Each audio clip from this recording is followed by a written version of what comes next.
Di sebuah dusun di Bantul ditanggapi Setara Institut, Wakil Ketua Setara Institut Bonar Tigor Naib Pospo menyatakan permasalahan ini tidak sesuai dengan konstitusi di Indonesia. Peraturan terkait pendatang non-muslim dilarang bermukim di Dusun Karet, Desa Pleret, Bantul, Yogyakarta akhirnya dicabut. Dua laporan soal kebebasan beragama internasional terbit dalam sebulan terakhir. Kedua laporan menyoroti betapa pandemi digunakan sebagai dalih untuk membatasi kebebasan beragama khususnya bagi para minoritas. Peluncuran laporan kebebasan beragama internasional terbaru, Menteri Luar Negeri Amerika Serikat menekankan komitmen pemerintahan Joe Biden dalam memperjuangkan kebebasan beragama di dunia.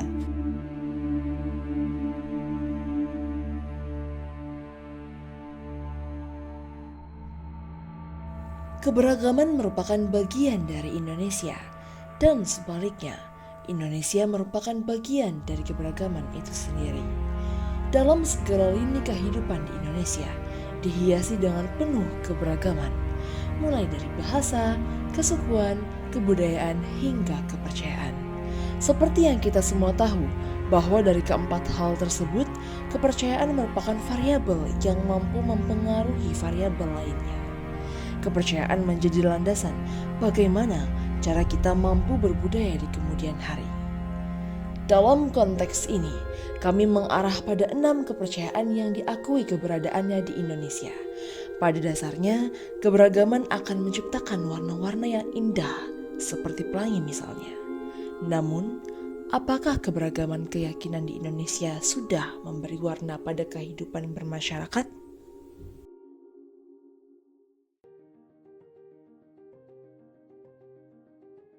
Ya, saya Zulkarnain Rahab ya, jadi dosen Fakultas Hukum Departemen Hukum Islam.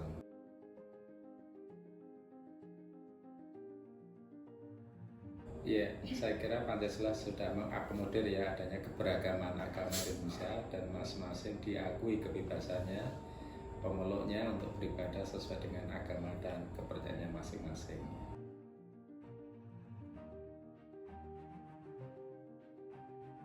Iya, kalau dikatakan 100% ya belum ya, itu sudah mendekati ya. Ini kan 100% kan mutlak ya. Tapi realitanya kan sudah ada ya pelindungan kebebasan beragama ya. Gitu.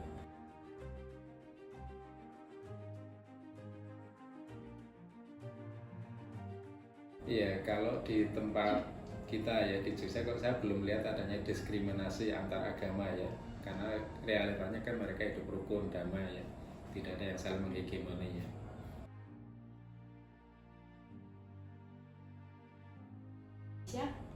Ya, caranya yang pertama adalah masing-masing agama harus saling menghormati ya keyakinannya masing-masing.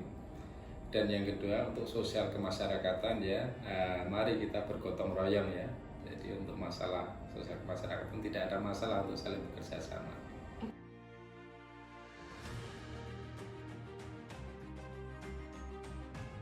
Iya, toleransi sebenarnya sudah mendekati terwujud ya.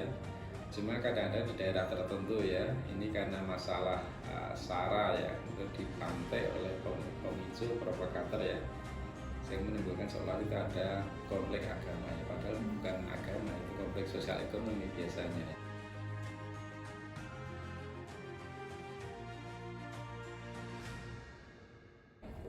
Ya, masalah kebebasan beragama itu sudah ditegakkan ya, karena kalau ada pelanggaran ya, ini pertama ada musyawarah dulu ya, kalau musyawarah nggak berhasil baru diselesaikan secara hukum.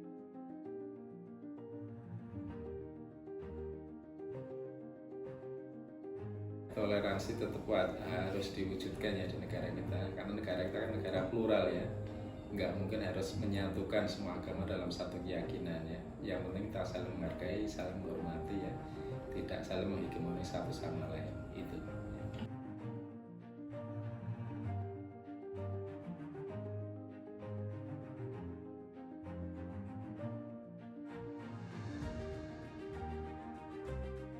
Perkenalkan, nama aku Ivan Sende Pratama, aku dari Fakultas Matematika dan Ilmu Pengetahuan Alam, dan aku menganut agama Buddha. Kenalin, namaku Bintang, aku dari Fakultas Hukum UGM Angkatan 2021, agamaku sih Islam KTP. 3. Oke Kak, kenalin semuanya, aku Ida Ayu Kade Prabayanti. Mungkin beberapa dari kalian udah tahu ya, dari namaku, aku dari Bali, dan tentu saja agamaku agama Hindu. Oke, halo semuanya, kenalin aku Ursula. Aku dari angkatan 2023 dan saat ini aku memeluk agama Protestan atau Kristen Protestan. Selamat pagi, nama saya Eka Putra. Saya pengurus Kelenteng Kuntulan Yogyakarta. Saya beragama Konghucu.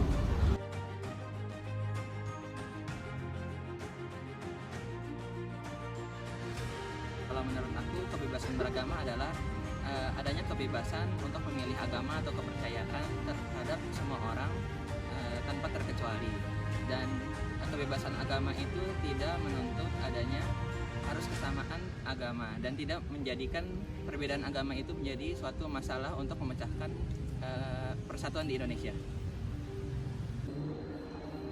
Kalau dari aku sendiri sih, aku berusaha memahami ya. Kalau dari tekstualnya memang secara garis besar aku paham bahwa di Pancasila itu diatur atau dibebaskan setiap manusia itu bebas untuk mengambil atau menganut umat beragama apapun itu. Kebebasan beragama pada Pancasila itu tertulis pada sila pertama bahwa kita ketuhanan yang Maha Esa, bahwa kita mengetahui ketuhanan yang dimaksud di sini. Kita memiliki Tuhan, berarti kita memiliki kebebasan untuk bertuhan, tetapi kita juga dibatasi kalau kita nggak bertuhan.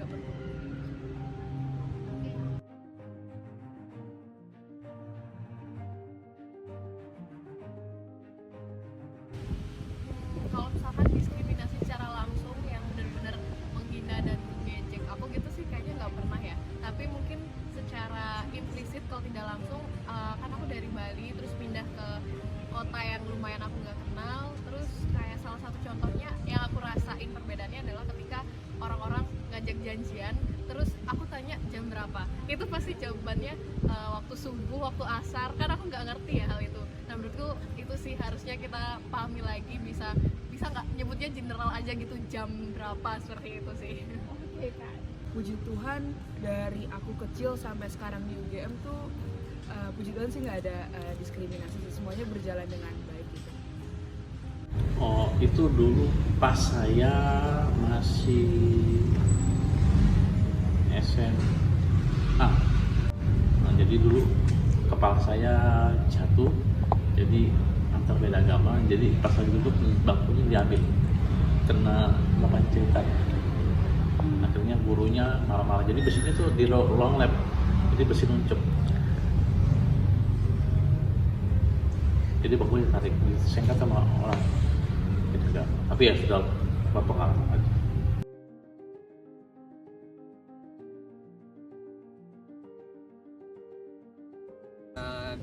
Seperti yang bisa kita lihat bahwa masih ada beberapa tindakan diskriminasi terhadap agama lain. Hal ini bisa disebabkan karena kurangnya rasa toleransi terhadap agama lain yang disebabkan oleh pengejekan atau pencemaran nama buruk agama itu sendiri oleh umat-umatnya.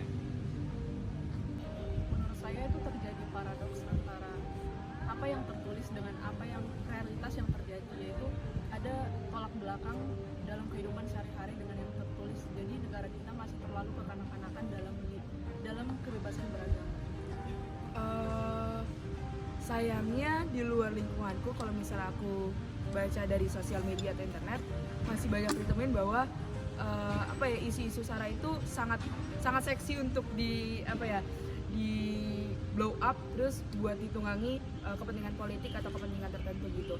Dan menurut aku sebenarnya orang Indonesia itu secara toleransi sudah ada, cuman masih belum kuat gitu, jadi mudah mudah digoyang gitu.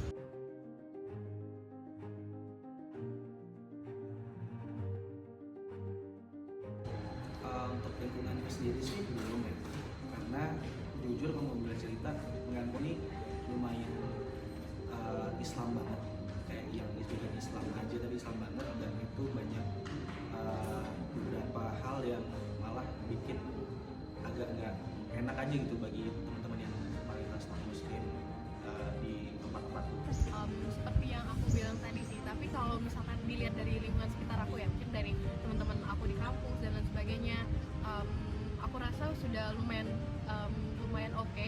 Jadi kita saling menghormati satu sama lain. Aku bahkan di sekeliling temanku udah nggak merasa ragu lagi, nggak merasa takut untuk jalanan ibadahku. Sebelumnya kayak aku kadang masih malu-malu, aku kayak agama Hindu sendiri, yang lain pada sholat dan sebagainya. Aku sebelumnya masih malu, tapi sama lingkungan sekitarku, sama teman-temanku itu menurutku aku sudah lumayan nyaman, tidak merasa terdiskriminasi dengan mereka. Kalau di lingkungan sekitarku dari sekarang UGM dan asramaku udah mulai ditegakin. Bahkan baru-baru ini katanya ada pembangunan rumah ibadahku di sekitar UGM, itu puji Tuhan banget. Cuma memang kalau misalnya aku keluar dari lingkunganku, memang ada beberapa peristiwa kayak misalnya izin mendirikan bangunan ibadah yang cukup dipersulit. Lalu ada juga mungkin kelompok-kelompok lain yang cukup sentimen dengan agama saya dan menghambat berjalannya tradisi keagamaan saya, seperti itu. Sudah Penegakannya sudah. Oke.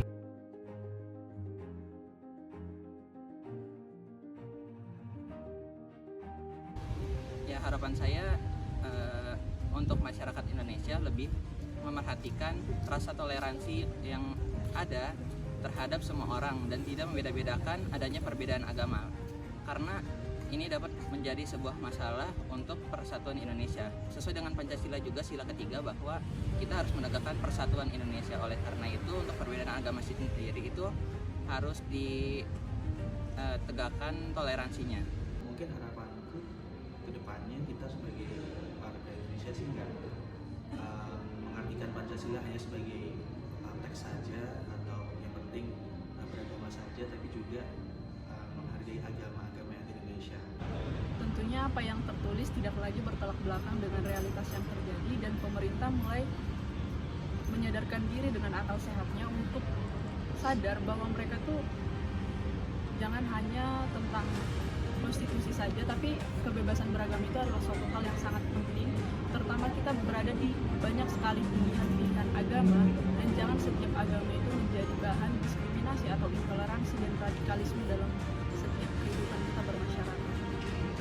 Harapannya sih semoga semua orang di sekitar kita di Indonesia ini bisa mengerti akan hal itu. Intinya kuncinya adalah saling menghargai satu sama lain aja. Nggak perlu yang kayak memandang agama kita lebih mayoritas jadi lebih unggul, agama lain lebih minoritas jadi lebih rendah atau sebagainya. Yang aku bilang dari awal tadi, aku ya aku, kamu ya kamu, jadi jalanin seperti apa yang kita punya aja gitu. Nggak usah merendahkan yang lain. Oke, Kak. Harapanku adalah biar Pancasila itu nggak cuma sekedar dihafal tapi juga diamalkan. Jadi benar-benar Pancasila itu kuat gitu, terpatri di dalam kita semua. Karena kalau misalnya kita nggak cuma sebatas ngafalin tapi benar-benar kita pahami dan implementasikan, menurut aku ketika digoyangkan dengan isu-isu intoleransi itu nggak akan jadi masalah gitu, dan ya semuanya bisa hidup dengan aman, damai, dan tenang gitu, dan bahagia. Toleransi ya intinya kita harus bersama dan bergotong royong antara umat yang agama yang lain, biar dari pihak Kristen atau di Islam, Buddha dan Hindu. Ya intinya kita harus bersama-sama bergotong royong.